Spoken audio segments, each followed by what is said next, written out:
Stephen A. Judycki, and I was an AMH2 E5. I began hanging around recruiting stations probably from the age of 15 or 16 years old. I wanted to go in the Coast Guard. I was on the buddy plan with a friend for the Coast Guard. And when you fill out those pre-enlistment forms, they ask for different kinds of information. And one of the things I volunteered was that I used to get migraine headaches. Well, the Coast Guard, they wanted me to get brain scans and this and that, and I just couldn't do it. And they transferred my file over to the Navy recruiter. I ended up going in on the same day as my friend who went into the Coast Guard. It was September 20th, 1976. He went to Cape May, New Jersey. I went to Great Lakes, Illinois. Boot camp was probably typical, except that I was in the Drum and Bugle Corps, so I was in a special company. From there, I went to Millington, Tennessee, NAS Memphis, where I went to the AMH school for a few months.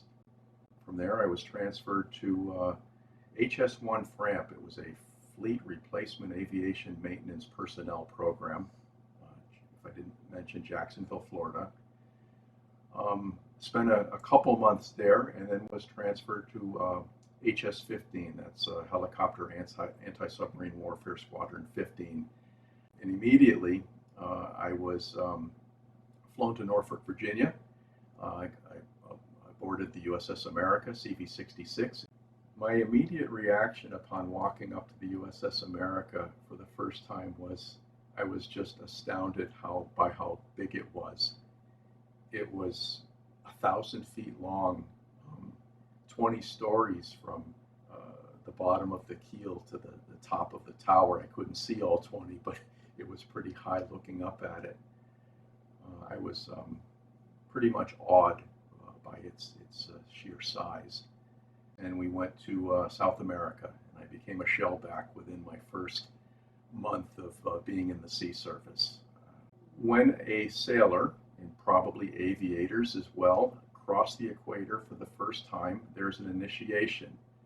In the Navy anyway, those who have not crossed before are known as polywogs, and those who have crossed are known as shellbacks. And so I, along with close to 5,000 other polywogs, went through a ritual initiation, starting on the hangar deck and, well, starting on the mess decks with breakfast, which everything was food-colored green, moving up to the hangar deck and finally the flight deck. It was interesting, to say the least. I stepped through the ranks right on time, going to E2, E3, E4, and E5 right on schedule. HS-15 was assigned to the USS America for, during my stay, one Mediterranean cruise from 1977 to 78. We spent Christmas over there. I was in port in Palma de Mallorca, Spain. And that was interesting. Well, Palma de Mallorca was probably my favorite port because of the food. Well, there was sleep, there were meals, there was duty. We were on 3-section duty, I believe, at sea. So that meant that every third day I was working a 4 or 6 hour shift, either as a berthing compartment fire watch, or a hangar deck security watch, or I believe it was called a flight deck security watch. And what else did we do? We talked a lot. We played cards. We exercised. I had pretty big arms and shoulders from doing pull-ups and push-ups, just any free moment that I had. We wrote letters. We wrote letters home. There was a TV at the end of the berthing compartment, and I forget what was on, but I think there were maybe some TV shows from the day that were playing. I guess I just want to talk about three events that stuck with me. The first was in August of 1978. We had just come back from our cruise on the America, and one of our shipmates, one of our squadron mates, was killed in an automobile accident. He was on duty. He was the duty driver. I don't know the details. If I did, I probably wouldn't be able to share them. But suffice it to say, he was killed in this car accident. And I volunteered for an escort duty, and I escorted his remains from Jacksonville to Weston, West Virginia. And that event, it stuck with me. It was probably one of the more profound things I've ever done in my life. On the 30th anniversary of bringing his remains home, I went to Weston, West Virginia, and I was there on the day, and I met some of his relatives again, and I've stayed in touch with them. Again, when I did it, it was nothing I ever intended to do. I wasn't even this young sailor's best friend. It's just that they were looking for volunteers and nobody was stepping forward. They asked once, they asked twice, and on the third time I said, I'll do it. So that was the first event that comes to mind, of events that stuck with me over the years. Shortly after returning from the Mediterranean, our air wing was transferred. I can't remember the new CAG, the new air wing number, but we were assigned to the USS Independence, CV-62. And then the Independence, as I approached it for the first time, I thought to myself, what a rust bucket. It was in such a state of disrepair compared to the USS America. I didn't know how good we had it and how nice the America was by comparison. And we almost immediately began carrier quals and workups up and down the East Coast. My job in the Navy, at least for the first couple of years, was in what they call a line division for this helicopter squadron. And it was a glorified gas station mechanic. We washed the windows, we filled them with gas, we checked the engine and the gearboxes for oil, and the hydraulic reservoirs for proper levels of hydraulic fluid. I was trained to inspect the aircraft so that they were safe for flight. That was something I took pretty seriously. And I also, aboard ship, became a landing signalman enlisted, LSE, and we were responsible for launching and recovering aircraft. And I have a little story to tell about that later. So that's, at 19 years old, I was a shift supervisor in this line division that I spoke of earlier. In aboard ship, I'll repeat myself a little bit, we were responsible for inspecting the aircraft, finding mistakes that the other shops would repair, and basically trying to certify them safe for flight so that the aircrew could go out and come back again. And we were responsible as LSEs and chalk and chain runners for the launching and recovering of aircraft.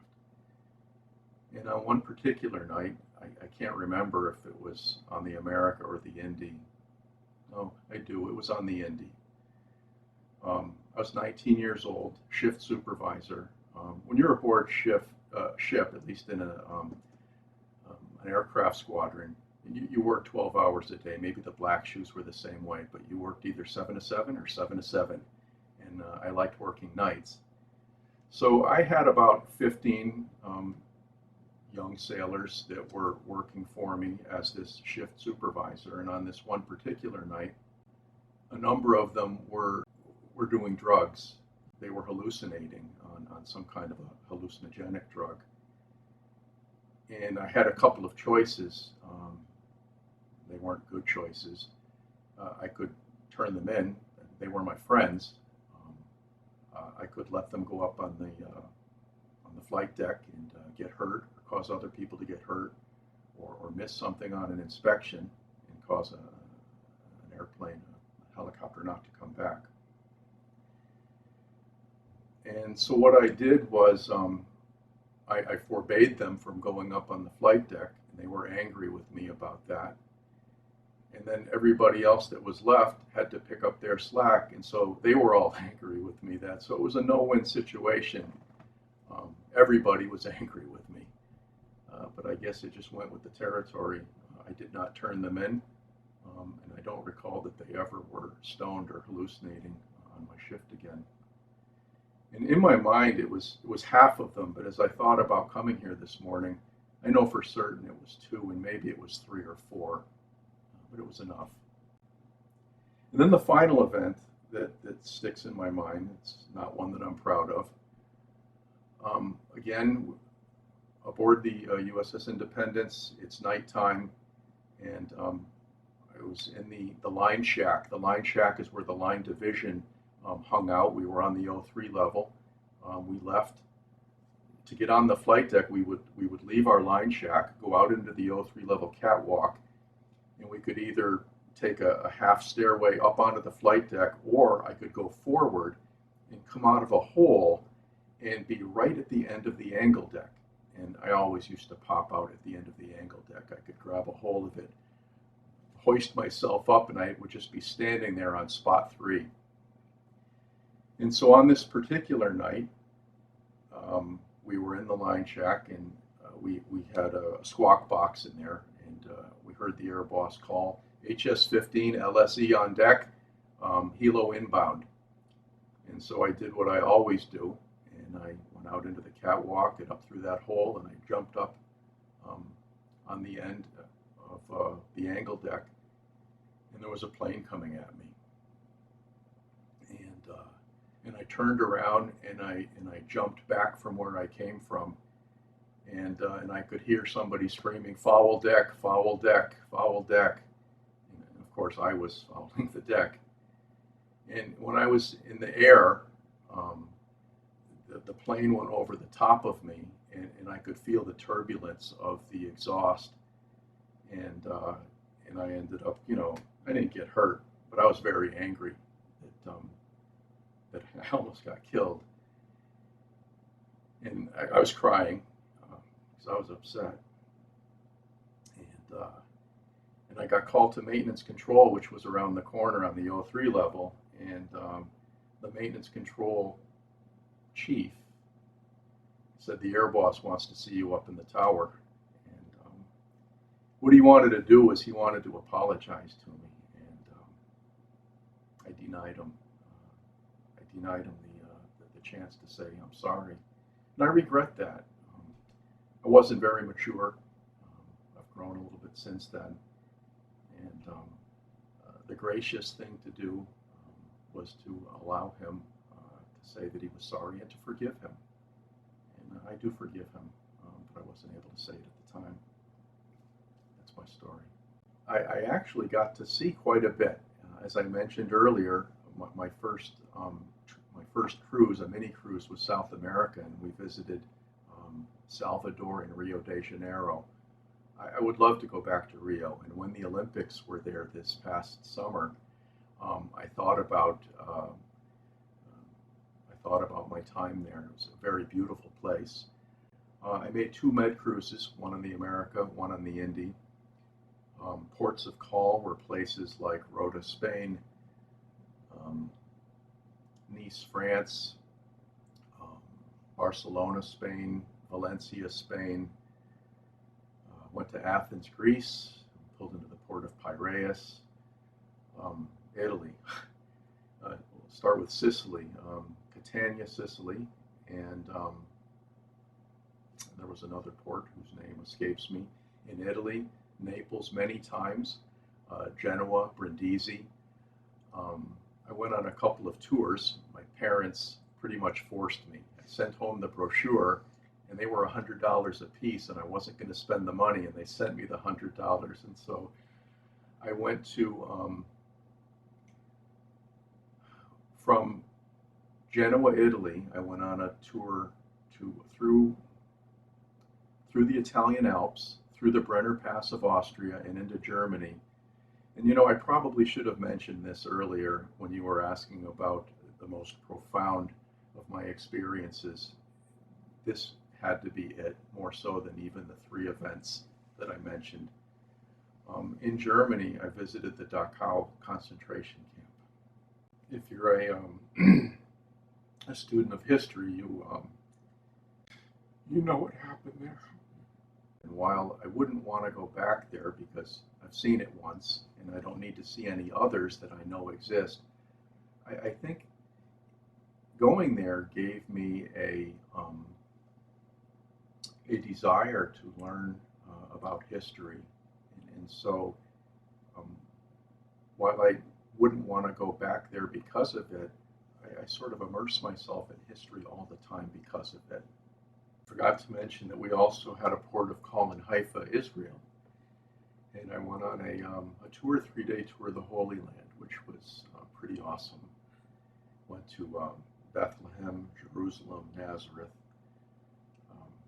places where Jesus walked the earth and the apostles were with him. Very, very amazing, very awesome. I don't think that I had second thoughts of going back and making a career. I did join the Air National Guard after my 6 years was up in the Navy. I did have 2 years of inactive service, and I did 4 years, 4 years in the Massachusetts Air National Guard. I was a crew chief on the A-10 Warthog, and one of my 2-week, actually turned to 3-week annual trips was to Honolulu, not Honolulu, but NAS Barbers Point on the island of, I think it was Oahu, the Big Island. And it was interesting because the SH-3 helicopter was there. It was still present. There was a helo squadron there, and I wandered over and talked to them about my prior service with HS-15. And they gave me an aerial tour of Pearl Harbor. I passed over the top of the Arizona Memorial, and I could see Battleship Row, and that was quite a treat. But I digress. I did not think about coming back in to the Navy. But when I hit 20 years, I thought, wow, did those 20 years pass by quickly? Had I stayed in, I would be retired now. But no regrets. I was young, as I said earlier, and I really hadn't experienced life yet, and I wanted to know what it was all about, and I just couldn't see myself getting old in the Navy, even though 37 years old, which is how old I would have been when I retired, is not old, considering that I'm 57 today, and another 20 years has passed. I've been in IT for, well, they didn't call it information technology when I started. I've been at the same job almost 31 years. I work at Amherst College in their IT department. And I have an associate's degree in computer electronic technology. I have a bachelor's in business administration, and I've put both of them to very good use with my career at Amherst College. But I enjoy coming to these reunions. This is my third. I appreciate my naval service much more since I've been out. I went in 40 years ago. What day is today? The 16th. So I went in on the 20th. So I'm approaching my 40th anniversary of going to boot camp. So I've been out almost 36 years. And I appreciate it more with each passing year.